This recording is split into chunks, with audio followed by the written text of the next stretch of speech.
கர்த்தருடைய பரிசுத்த நாமத்திற்கு ஸ்தோத்திரம். இன்னைக்கு நம்ம பிலிப்பியர் 4வது அதிகாரம் 11வது வசனத்தை தியானிக்க இருக்கிறோம். பிலிப்பியர் 4:11 ஜெபத்தோடு இந்த செய்திக்குள்ளே கடந்து செல்லும்.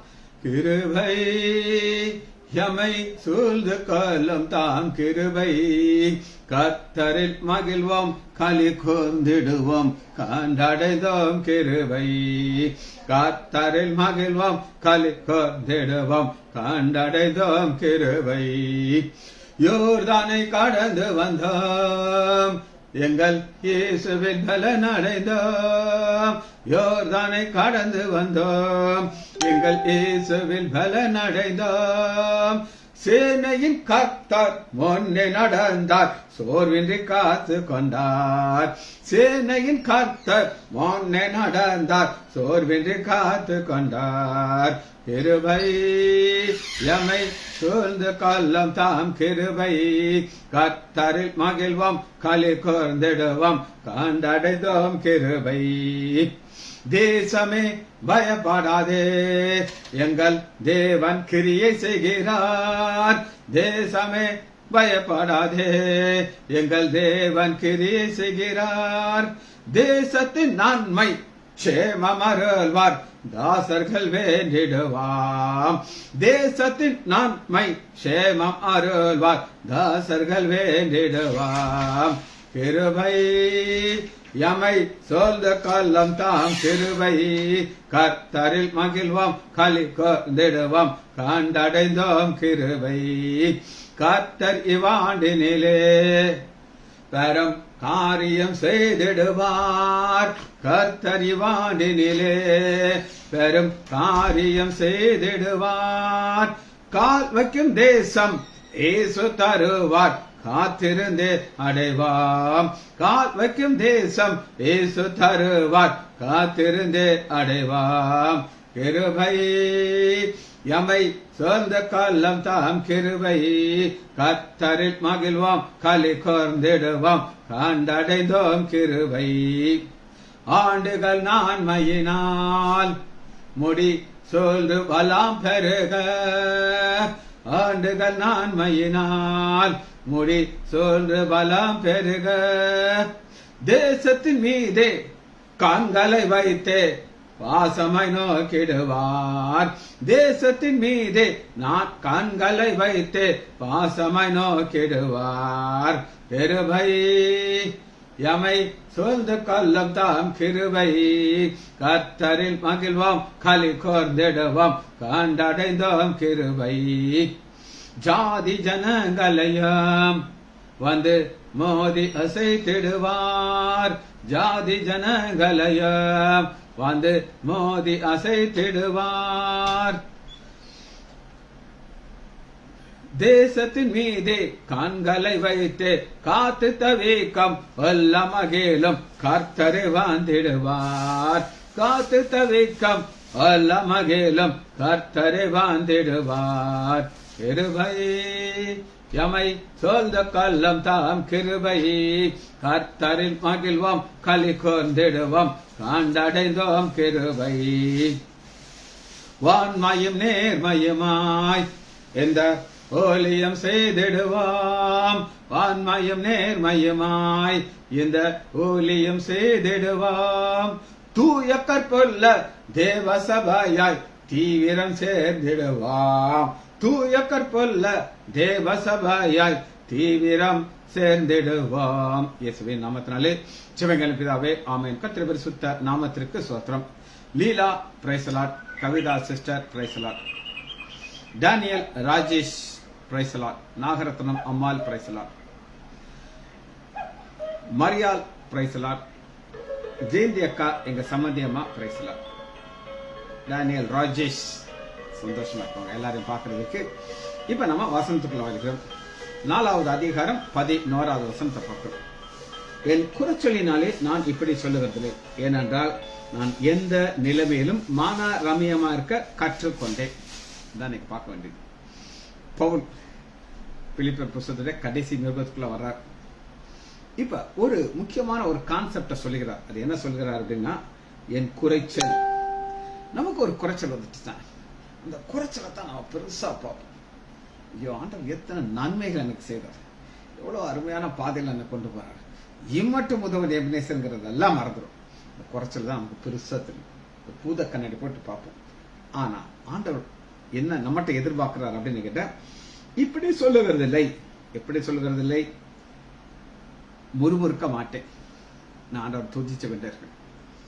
ஏனென்றால் அதை எக்ஸ்பிளைன் பண்ணுகிறார். நான் எந்த நிலைமையிலும் மனரமையா இருக்க கற்றுக்கொண்டேன். இந்த கற்றுக்கொள்றது இது ஒரு லேர்னிங். இப்போ உங்களுக்கு நான் சிலருக்கு நான் சொல்லியிருக்கிறேன், ஸ்விம்மிங் நான் கற்றுக்கொண்டு இருக்கிறேன். இது என்னுடைய வயதுக்கு தேவையில்லாத ஒரு காரியம், ஆனாலும் எனக்கு ஆசை. ஏன் எனக்கு அது பிடிக்கும் அப்படின்னு கேட்டீங்கன்னா, அது ஒரு புதிய ஒரு ஆர்ட், புதிய ஒரு ஆக்ஷன். இதை கற்றுக்கொள்றது எனக்கு பிடிக்குது. ஆனா நம்ம எதை கற்றுக்கொள்ளணும் அப்படின்னு நீங்க கேட்டீங்கன்னா, எடுத்துக்கொள்ளுமா, மத்திய 11வது அதிகாரம் 28வது வசனம். நம்முடைய ஆண்டவராக இயேசு கிறிஸ்து ஒரு கூட்டத்தாரை பார்த்து பேசுகிறார்.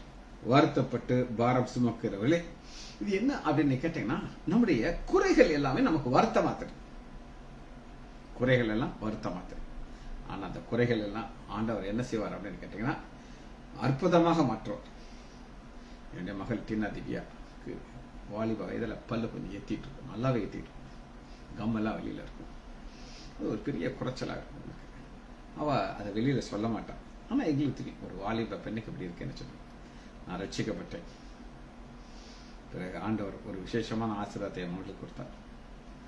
என்னுடைய மாமியார் திருமணத்தில் ஒரு ஹாஸ்பிட்டல் ஒர்க் பண்ணிட்டு இருக்காங்க, கிம்ஸ் அப்படின்னு ஒரு ஹாஸ்பிட்டல். அந்த ஹாஸ்பிட்டல்ல அங்க என் பேத்தி, அதாவது அவங்க பேத்தியோட அந்த சேம்பர்ல உள்ள போயிருக்காங்க. அவங்க பாட்டியோட உட்காந்துட்டு இருக்கா.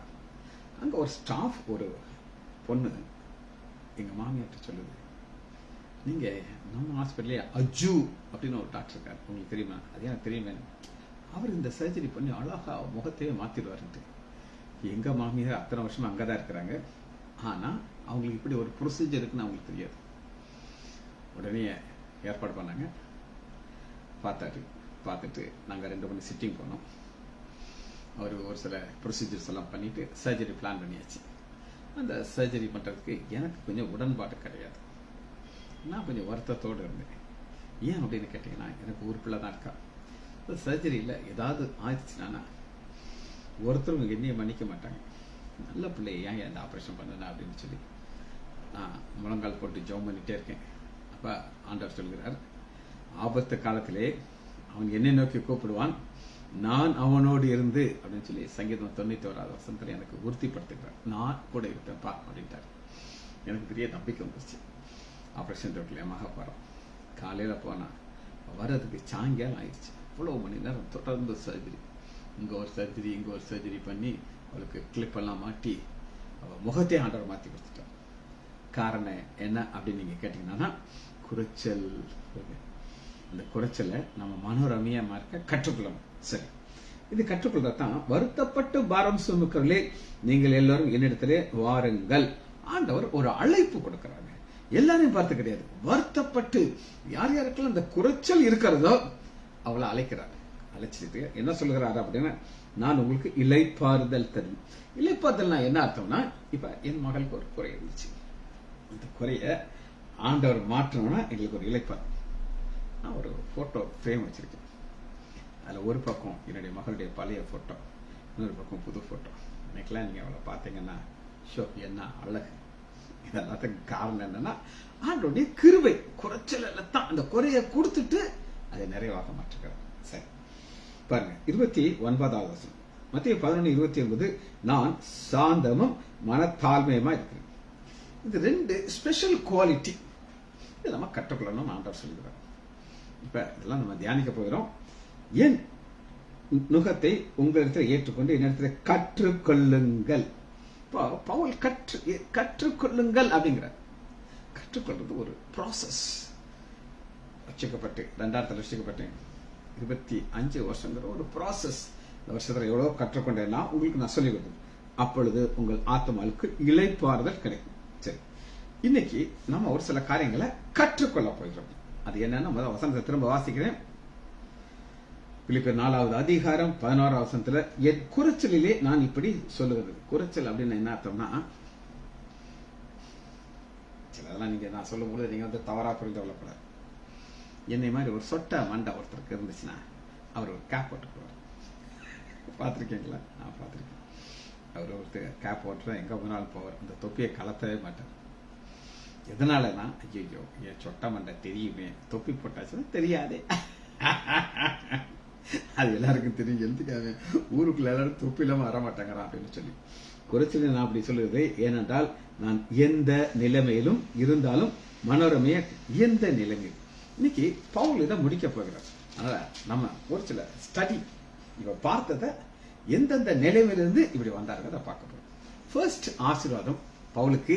அவருக்கு குறைச்சல் இல்லை. குறைச்சல்னா நான் உங்களுக்கு சொல்லியிருக்கேன், இவருக்கு ஜெயில். இது ஜெயிலில் எழுதப்பட்ட நிருபம், சிறைச்சாலை நிருபம். அப்ப முதல் அவர் கற்றுக்கொண்டனால கிடைச்ச ஆசீர்வாதம் நம்பர் 1. முதல் அதிகாரம் 2 நம்முடைய பிதாவாகிய தேவனாலும் நம்முடைய இயேசு கிறிஸ்துனாலும் உங்களுக்கு கிருபையும் சமாதானம். ஃபர்ஸ்ட் அவருக்கு ஒரு ஆசீர்வாதத்தை கொடுக்கிறார். அந்த ஆசீர்வாதத்திற்குள்ள என்ன வைத்திருக்கிறார்னா கிருபை சமாதானம்.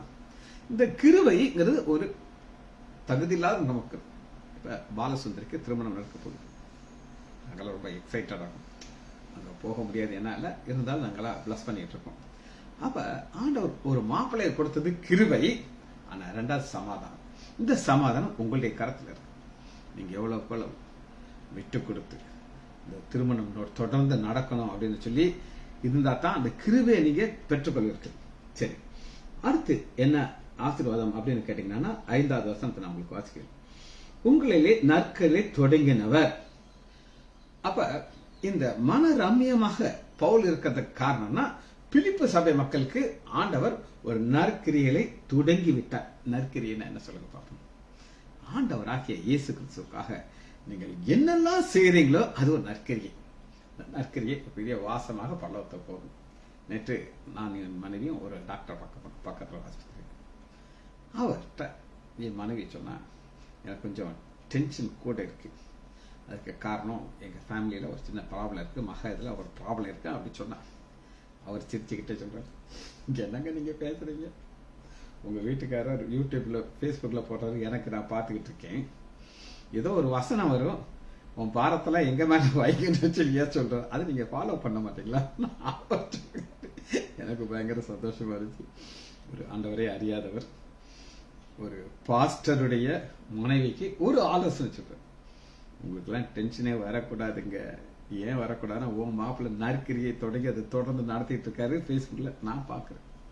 பாருங்க, என்ன ஒரு ஆச்சரியமா இருக்குது.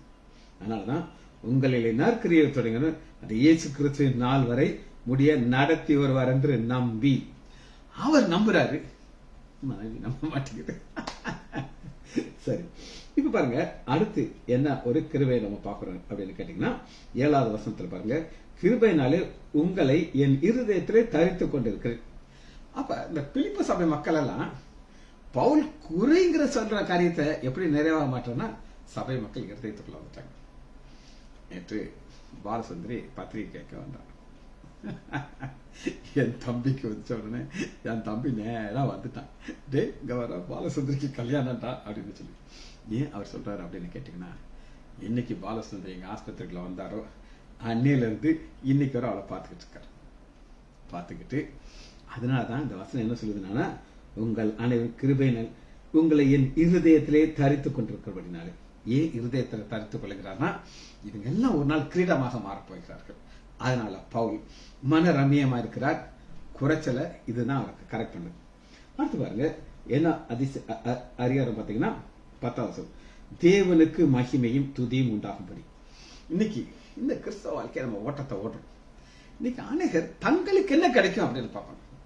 நாங்கள் உயர்த்தப்பட வேண்டும், எங்களை எல்லாரும் அப்படின்னு உயர்த்து பார்க்கணும் அப்படிங்கிறாங்க. ஆனால் நீதியின் கனி நிறைந்தவர்களாகி, நீதியின் கனி. இப்ப பவுல் என்ன சொல்ல விரும்புகிறார்னா, நீதியின் கனி இந்த சபை மக்கள் இருதயத்துக்குள்ள வச்சிருக்கிறார். இருதயத்துக்குள்ள வச்சுக்கிட்டு இவங்க என்ன செய்ய பாருங்க, நீதியின் கனியாக மாற போயிடுறாரு. நீதியின், இப்ப நான் உங்களுக்கு ஒவ்வொரு வசனத்துக்குள்ள நான் போகிறது எல்லாம் நான் முடிச்சிருக்கேன். ஆனால் பவுல் முடிக்க போகிறார், ஒரு பாதையில போகிறார். அந்த பாதையை நம்ம ரிவர்ஸ்ல பார்த்தா தான் இந்த குறைச்சல்ல எப்படி அவர் மனோரமையா இருக்காருன்னு சொல்லி நம்ம புரிந்து கொள்ள முடியும். சரி, அடுத்து பாருங்க 13வது. பவுல் கட்டப்பட்ட நிலைமையில் இருக்கிற ஒரு ஜெயில இருக்கிற ஒரு கைதி. ஒரு கைதியை பார்க்கும்போது எவ்வளவு கேவலமா இருக்கும் தெரியுமா உங்களுக்கு? இப்ப எல்லாம் இந்த காட்சியை நீங்க பார்க்க முடியாது. நான் சின்ன பையன், நான் ஸ்கூல்ல படிச்சுட்டு போகும்போது இந்த போலீஸ்காரங்க என்ன செய்வாங்கன்னா, ஒரு சந்தேக கேஸ்ல ஒருத்தரை பிடிப்பாங்க, ஒரு வாலிபனை. அவனை பிடிச்சு அந்த போலீஸ் கையில ஒரு விலங்கு மாட்டியிருப்பாங்க, இவன் கையில ஒரு விலங்கு மாட்டி அப்படியே நடத்தி ரோட்டோலயே கூட்டிட்டு போவாங்க. அவன் துண்டை எடுத்து மூஞ்ச மூடுவான், அடிப்பான் பலாட்டு.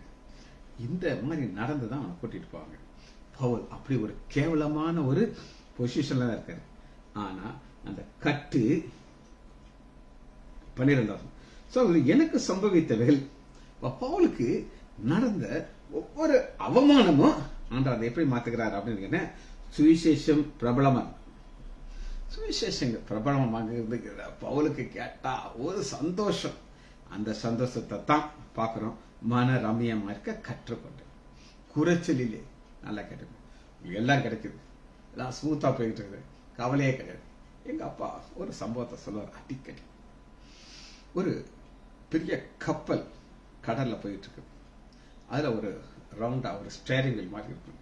அதை திருப்பினான்னா அந்த ஷிப் திரும்பும். அது ஸ்மூத்தா போகும்போது பசங்க குட்டி பிள்ளைகளாம் அது சுத்தம். அந்த மாலுமி கேப்டன் சிரிச்சுக்கிட்டே பார்ப்பாரு. ஆனா ஒரு புயல் வருது, அந்த கப்பல் தலைகளாக போகுது. ஆனா அந்த நேரம் சின்ன பிள்ளைகள்லாம் கிட்ட வர மாட்டாங்க, எல்லாம் ஓடி போயிடும். இப்ப கேப்டன் கையில உட்கார்ந்தது. அவருக்கு தெரியும், நான் எப்படி இதை திருப்பினானா இந்த கப்பலை முங்காம நான் கொண்டு போக முடியும். இப்ப பவுல் சொல்லுகிறாரு, இந்த கட்டுகள் கிறிஸ்துவுக்குள்ளான கட்டுகள், சுவிசேஷம்.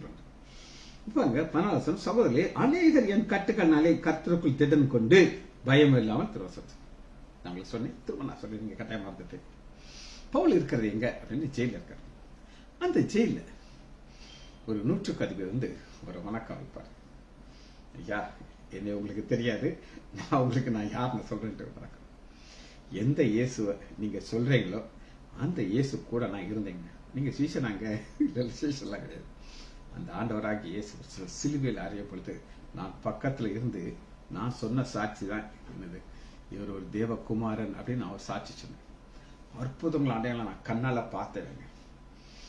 நீங்க எல்லாம் பார்க்கல, நான் பார்த்தேங்க. 100க்கு அதிபதி நான் என்னுடைய பக்கத்துல இருந்துதான் நான் கண்கள் எல்லாம் பார்க்கிறேன்.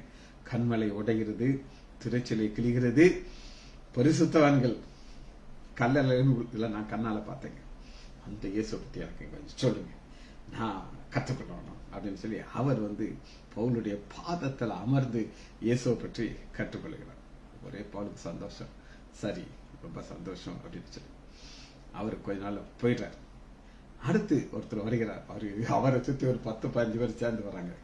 அவர்கிட்ட கேட்கறாங்க, இன்னையா நீங்க 1000க்கு அதிபதி, நீங்க எப்படி என்னைய தேடி வரீங்க? பவுல், உனக்கு தெரியாத காரியங்களை எனக்கு தெரியும். என்ன தெரியுமா? ஆண்டவராகி இயேசு கிறிஸ்துவ அந்த கல்லறையில சீல் போடும்போது நான் தான் அந்த 1000க்கு அதிபதி நின்று என்னுடைய கண்ட்ரோல் கீழே தான் நான் அந்த சோல்ஜர்கள் எல்லாம் நைட்ல வாட்ச் பண்ண வச்சிருந்தேன். அவனுங்க அலறி அடிச்சு எங்கிட்ட வந்தாங்க. என்ன சொன்னாங்க தெரியுமா? பவுல், அங்க எங்க கண்களுக்கு முன்னாடி அந்த கல்லறை உருண்டு ஓடிச்சு. கண்களுக்கு பார்க்கிறோம், 2 தேவதூதர்கள் அங்க உட்கார்றாங்க. நாங்க எங்க கண்களை நாங்க பார்த்த சாட்சின்னு சொல்லி என்கிட்ட வந்து சொன்னாங்க. ஆனா காசு கொடுத்ததை அமைக்கிட்டாங்க. ஆனாலும் இவர் ஒரு பெரிய கடவுள் எனக்கு நல்லா தெரியும். ஏன்னா சாதாரண மனிதனுடைய கல்லறையில அவர் காண போக முடியாது. சீல் ரோம முத்திரை போட்டிருந்தாங்க. நல்லா கேட்டுக்கோங்க. அப்படிப்பட்ட இயேசுவை குறித்து நீங்க எனக்கு சொல்லணும் அப்படின்னு சொல்லி எல்லாரும் ஒருத்தரா வந்து பவுலுடைய பாதத்தில் அமர்ந்து ஆண்டவரை இயேசு கிறிஸ்துவை பத்தி சொல்லிட்டு இருக்காங்க. அதைத்தான் பவுல் சொல்லுகிறாரு, கிறிஸ்துக்குள்ளான கட்டுக்கள் அருண்முன்னிலையால். அந்த அதிகாரத்தை அவர் முடிக்கும் போது எப்படி முடிக்கிறார் அப்படின்னு நீங்க கேட்டீங்கன்னா, பிலிப்பியர் 4வது அதிகாரம் 22 பரிசுத்தவான்கள் அனைவரும், விசேஷமாக ராயனுடைய அரண்மனையில் உங்களுக்கு வாசம். பவுலுடைய சுவிசேஷம் சொல்லி சொல்லி சொல்லி அந்த ராயன்ல அரண்மனை எல்லாருமே செஞ்சிட்டாங்க ஆண்டவர். இதுதான் அவருடைய மன ரம்பியத்திற்கு காரணம். குறைச்சலா? எஸ், குறைச்சல் தான். சரி, தொடர்ந்து இதை நீங்க பார்க்கும் பொழுது 20வது வசனத்தை நான் உங்களுக்கு வாசிக்கிறேன். இப்ப பவுல் தன்னுடைய மரணத்தை குறித்து பெரிய நிச்சயத்தோடு இருக்கிறார். இன்னைக்கு மரணங்கிறது எல்லாருக்கும் பயம் இருக்கும். ஆனா நான் ஒன்றிலும் வெட்கப்பட்டு போகாது இப்பொழுது தைரியம் இருக்கும். மிகுந்த தைரியத்தில் ஜீவன் சாவு கிறிஸ்துவனுடைய சேர்த்து அவருடைய நல்லா தெரியும்.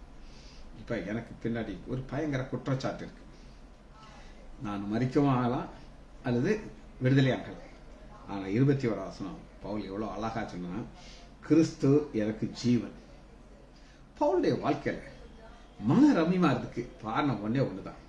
அதுக்கு முன்னாடி அவர் சபையை துன்பப்படுத்துவார், அதை அறியாமையில செய்தார். ஆனா அன்னைக்கு அவருக்கு சமாதானமே இருந்திருக்காது. தேவனை கல்ல விட்டு எறியும்போது பக்கத்தில் என்னவர் இப்பொழுது ஜீவன்கிறார். அடுத்து பாருங்க 22 வசனம், சரீரத்தில் பிழைத்திருக்கிறது என் கிரியலுக்கு பலன் உண்டாகும்படி. அப்ப பவுல் ஒரு 10 வருஷமாக பிலிப்பிப்பட்டிருக்கார். ஊழியத்தை செய்து கொண்டே இருக்கிறார். அந்த ஊழியத்தை செய்து கொண்டே இருக்கும்போது அவருக்கு என்ன கிடைக்குது அப்படின்னு கேட்டீங்கன்னா, ஒரு ஆப்ஷன் கிடைக்குது. இந்த சரீரத்தில் நான் இருக்கிறதா விட்டுட்டு போகலாம். அப்ப 2 வகையில் அதை பார்க்கிறேன். ஒண்ணு, நான் அந்த சரீரத்தில் இருந்தானா அதுக்கு ரிவார்டு எனக்கு கிடைக்கும், பலன் கிடைக்கும். ஆனா இதை விட்டுட்டு கிறிஸ்துவோடு கூட எனக்கு ஆசை உண்டு. பிலிப்பியர் 1வது அதிகம் இந்த மன ரம்யத்திற்கு ஒரு பெரிய காரணம், நான் கிறிஸ்துவோடு கூட இருக்கிறதுக்கு எனக்கு ஆசை. நல்லா கேட்டு நம்மளுடைய வாழ்க்கையில ஆண்டவர் ஒரு தருணங்களை கொடுத்துக்கிட்டே இருக்கிறார். நற்கிரியில செய்யற தருணம், ஆண்டவரை குறித்த சுவிசேஷத்தை சொல்றதுக்கு காரணம், வேத வாசனத்தை மற்றவர்களுக்கு போதிக்கிற தருணத்தை கொடுத்துட்டு இருக்காரு. அது கொடுக்க கொடுக்க கொடுக்க கொடுக்க ஒரு நாள் நீங்க பரலோகத்துக்கு போகும்போது சந்தோஷப்படுகிறது கூட இருக்காரு. ரைட், இப்படி போயிட்டே இருக்கிறார் பவுல். இப்படி இருக்கும்போது பவுலுக்கு ஒரு பெரிய ஒரு எக்ஸ்பிளனேஷன் கொடுக்க ஆசை. என்னன்னா, தாழ்மையை குறித்து இந்த சபை மக்களுக்கு நான் டீச் பண்ணணும். இப்ப தாழ்மையை குறித்து நான் சொல்லிக் கொடுக்கறதுனா எதை சொல்லிக் கொடுக்கறது? ஆண்டவராகிய இயேசு கிறிஸ்து யார் அப்படிங்கிற ஒரு வெளிப்பாடை எல்லாருக்கும் சொல்லிக் கொடுக்கிறார். அதான் பிலிப்பியர் 2வது அதிகாரத்துல பவுல் என்ன சொல்லுகிறார் அப்படின்னு கேட்டீங்கன்னா, தேவனுடைய ரூபமாய் இருந்த இயேசு கிறிஸ்து தான் எல்லாவற்றையும் விட்டுட்டு உங்களுக்காக ஒரு அடிமையின் ரூபம் எடுத்து வந்தார். அவர் தன்னை தாழ்த்தினார், பிதாவாகிய தேவன் அவரை உங்களுக்கு உயர்த்தினார். இது ஆண்டவருடைய வசனத்தை பார்த்துக்கிட்டே இருக்கு. அடுத்து பாருங்க 2வது அதிகாரம் 14வது வசனத்துல பவுல் சுற்றுல இருக்க பாக்குறாரு, எல்லாரையும் பாக்குறாரு, உலகத்தெல்லாம் எப்படி இருக்குது அப்படின்னு சொல்லி. அப்ப அதை பார்க்கும்போது மன ரம்யம் குறையுமா குறையாது. எல்லாம் பாவம் செய்யறவங்க ஜாலியா இருக்காங்க. ஆனா நான் வீணாக ஓடினதும் வீணாக பிரயாசப்பட்டதும் என்கிற மகிழ்ச்சி கிறிஸ்துவின் நாளில் எனக்கு உண்டாயிருப்பது. அந்த பவுலுக்கு மன ரம்யமா இருக்கிறதுக்கு ஒரு நாளை பார்க்கிறார். அது கிறிஸ்துவின் நாள். 1 அதிகாரம் 11வது வசனம், நீங்கள் கிறிஸ்துவின் நாளுக்கென்று. இந்த கிறிஸ்துவின் நாள் அவருடைய கண்களுக்கு முன்னாடி இருக்கு. இப்ப பாலசுந்தரின்னு ஒரு பொண்ணு இருக்கா, அவளுக்கு கிறிஸ்துவின் நாளை குறித்தெல்லாம் ஒரு பெரிய சந்தோஷம் இப்ப இருக்காது. கல்யாண நாள் நான் ரொம்ப நாளா காத்துட்டு இருந்தேன், திருமணம் வரப்போகுது, அது திருமண நாள் தான் அவ கண்ணுக்கு முன்னாடி இருக்கும்.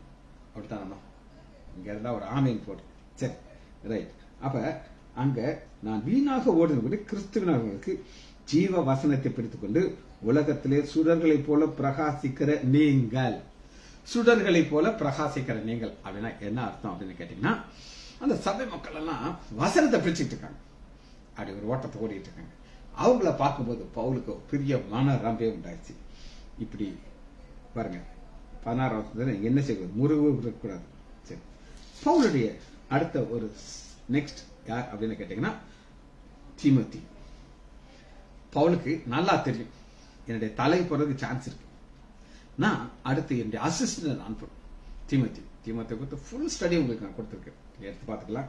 ஆனா அவன்கிட்ட என்ன சொல்லுகிறார் அப்படின்னு கேட்டீங்கன்னா 1:2:19 அன்றியும் நான் என் செய்தியை மன தேறுதல், மன ரம்யமா இருக்கிற மன தேறுதல். காரணம், நான் என்னுடைய அசிஸ்டன்ட் அனுப்பிட்டேன்.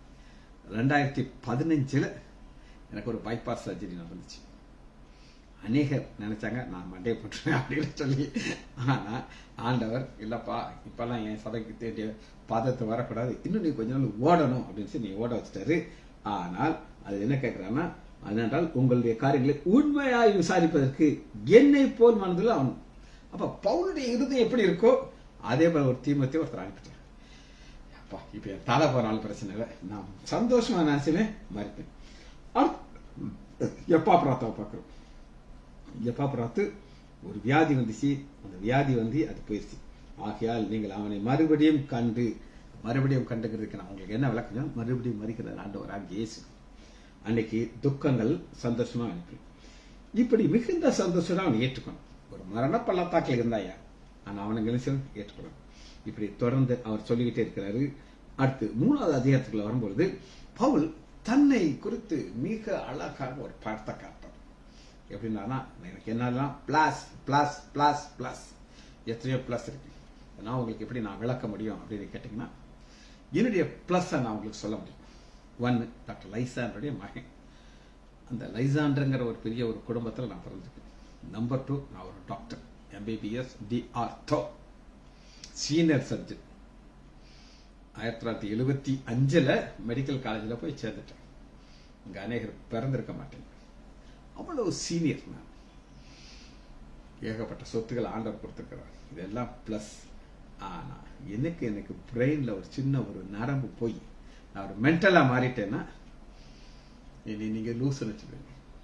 எனக்கு இந்த கை வச்சு இன்னைக்கு நான் சர்ஜரி பண்றேன். ஆனா அந்த கையில ஒரு பார்க்கின்சன் ஒரு நோய் வந்து அப்படி ஆட ஆரம்பிச்சு டக்கு டக்கு டக்கு டக்குன்னு அது வந்துருச்சுன்னா என்னால் சர்ஜரி பண்ண முடியாது. ஒரு ஸ்ட்ரோக், எங்க ஹாஸ்பிட்டல்ல ஒரு பிளாஸ்டிக் சர்ஜன் வருவார், வெரி எஃபிஷியன்ட், இந்த அழகாக பண்ணுவார். ஒரு நாள் நியூஸ் வருது, அவருக்கு பக்காவதா வந்து ரைட் சைடு போயிடுச்சு. ரைட் சைடை வச்சு சார் சர்ஜரி பண்ண முடியும். இன்னைக்கு வீட்டில் சும்மா உட்காந்துட்டு இருக்காரு. இதெல்லாம் பிளஸ். ஒரு செகண்ட்ல ஆண்டவர் மைனஸா மாத்திடுவார். அதனாலதான் பவுல் எல்லா பிளஸையும் சொல்றாரு. சொல்லிட்டு கடைசியில என்ன சொல்கிறாரு அப்படின்னு கேட்டீங்கன்னா 8வது வருஷம் அவர் மன ரம்யமா இருக்கிறது காரணம் இந்த பிளஸ் எல்லாம் எனக்கு தேவையில்லை. எனக்கு தேவை என்னன்னா கர்த்தராகிய இயேசு கிறிஸ்துவை அறிகிற அறிவின் மேன்மை. இந்த மேன்மை மட்டும்தான் இருக்காரு, மீதியெல்லாம் மைனஸ். பவுல் சந்தோஷமா இருக்கிறதுக்கு மன ரம்யமா இருக்கிறதுக்கு கிறிஸ்துவை குறித்த ஒரு நீதியை நம்ம பார்க்கணும். அடுத்து பவுலுடைய சந்தோஷத்திற்கு மிக மிக உன்னதமான ஒரு காரியத்தை நம்ம பார்க்க போறோம். பிலிப்பியர் 3வது அதிகாரம் 10வது வசனம். உயிர்த்தெழுதலே பங்கு. உலக மக்களுடைய வாழ்க்கை என்னைக்கு மறிக்கிறாங்களோ சோழி முடிஞ்சிருச்சு. அதுக்கப்புறம் அவங்க பார்க்க முடியாது. ஒரு வேளை ஒரு பள்ளிக்கூடத்துல சுப்பையா நாடார் ஹை ஸ்கூல் இருக்கு, இன்னைக்கு இருக்கு. ஆனா அந்த சுப்பையா நாடார் யாருன்னு யாருக்கும் தெரியாது. உங்களுக்கு தெரியுமா? எனக்கு தெரியாது. மக்கள் அவரை மறந்துடுவாங்க, பேர் மாத்திரம் இருக்கும். அதுக்காக அவர் ஏகப்பட்ட இடத்த அவர் கொடுத்திருப்பார். ஆனா பேருக்கும் அவருக்கு உயிர்த்தல் நம்பிக்கை கிடையாது. மறிச்சாரா முடிஞ்சிருச்சு. ஆனா இங்க பவுல் பார்க்கறது என்னன்னா, இப்படி நான் அவரையும் அப்படி உயிர்த்தெழுதின் வல்லமையும் பாடுகிறேன். அவருடைய மரணத்துக்குள்ளான முகமாய் எப்படியாவது மரித்தோர்ல இருந்து உயிரோட நான் எந்திரிக்கணும். அதான் என்னுடைய நோக்கம். அந்த நிச்சயம் எனக்கு இருக்குது. அதனால எனக்கு மன ரம்யம் கிடைக்குது. இந்த வாழ்க்கையை தொடர்ந்து ஓடிக்கொண்டே இருக்கும் பொழுது பவுலுடைய அடுத்து பெரிய பெரிய பெரிய நிச்சயம் 3வது அதிகாரம் 20வது வசனம். நம்முடைய குடியிருப்போ பரலோகத்துல. அப்ப 11வது வசனத்துல அவர் மனரம்யமா இருக்கிறதுக்கு ஒரு பெரிய நம்பிக்கை என்னது? பரலோகத்துல இருக்குது. இப்ப நீங்க உங்களுக்கு நியூஸ் எல்லாம் தெரியும். ட்ரம்ப் அவர்கள் எல்லா இந்தியர்கள் யார் யாரெல்லாம் இல்லீகலா, அதாவது பேப்பர் இல்லாம அங்க உட்கார்ந்து இருக்காங்களோ அவங்கள பிளைட்ல ஏற்றி இறக்கி விட்டார். ஓடி இன்றைய தேசத்துக்கு அமெரிக்கால என்ன இல்லை? ஒண்ணுமே இல்லை. பஞ்சம், வேலை இல்லை. நீ இங்க எங்க இடத்துல வந்திருக்க? எல்லாத்தையும் துரத்தி விடுறாரு. ஆனா நமக்கு என்ன தேவைன்னா, நம்முடைய குடியிருப்பு அமெரிக்கா இல்ல, பரலோகம். அங்க இருந்து கர்த்தராகிய இயேசு கிறிஸ்து என்னும் இரட்சகரை எதிர்பார்த்து கொண்டிருக்கிறோம். எதிர்பார்த்து கொண்டிருக்கிற பவுலுக்கு பெரிய நிச்சயம் என்னன்னா, வசந்த வாசிக்கும் பிலிப்பியர் 4வது அதிகாரம். என் குறைச்சலிலே நான் இப்படி என்ன குறையா இருந்தாலும் அது கிறிஸ்துவுக்குள்ள மகிமையிலே நிறைவேற்றோம். வாசிப்போமா? அதே 4வது அதிகாரம் 19வது வசனத்துல பவுலுக்கு பெரிய நிச்சயம் என்ன அப்படின்னா, என் தேவன் தம்முடைய ஐஸ்வரியத்தின்படி உங்கள் குறைகள் எல்லாம் கிறிஸ்து இயேசுக்குள் மகிமையிலே நிறைவேற்றும். ஏன் மகிமையில நிறைவேற்றுவாங்கன்னா, பரலோகத்துக்கு எங்களை கூட்டிட்டு போயிடுவோம். அங்க எங்களுக்கு கிடைக்கக்கூடிய ஆசீர்வாதங்களுக்கு நம்பரே இல்லை. அதுதான் என்னுடைய குறைச்சிலிருந்து 4வது அதிகாரம் 1 வசனத்துல இந்த சபை மக்களை எப்படி பார்க்கிறோம்னா, ஒரு கிரீடமாக பார்க்கிறோம். எனக்கு சந்தோஷமும் கிரீடமானவர்களே, இவர்களை பார்க்க பார்க்க அவருடைய குறைச்சல் எல்லாம் தெரியாது. ஒன்னே ஒண்ணுதான் அவருக்கு தெரியும். அது என்ன அப்படின்னா, மனரம்யம். இத்தனை பேரும் பரலோகத்துக்கு நான் கூட்டிட்டு போறேன் அப்படின்னு கூட்டிட்டு போய் அவர்கள் பேர் எங்க இருக்குன்னு கேட்டீங்கன்னா, 3வது வசனம், அவர்கள் நாமங்கள் ஜீவ புஸ்தகத்தில் இருக்குது. ஜீவ புஸ்தகத்துல பேர் இருந்தா வேற என்ன வேணுங்க? அதுதான் உன்னதத்திலே கிடைக்கிற ஒரு ஆசீர்வாதம். பேர் இருக்கா, பரலோகத்துக்கு நம்ம போயிடுவோம். ஜெபிச்சு முடிப்போமா? மகா இரக்கமும் கிருபையுமுள்ள பிதாவே, துதிக்கிறோம் ஐயா. பவுல் மன ரம்யமாக இருந்ததுடைய தொடர்ந்த காரியத்தை தியானித்தோம் ஐயா. பிள்ளைகள் ஒவ்வொருவரையும் என் ஆண்டவராகிய இயேசு கிறிஸ்துவின் நாமத்தினாலே ஆசீர்வதிக்கிறேன். இயேசுவின் நாமத்தினாலே ஜெபங்களை பிதாவே. ஆமேன், ஆமேன், ஆமேன்.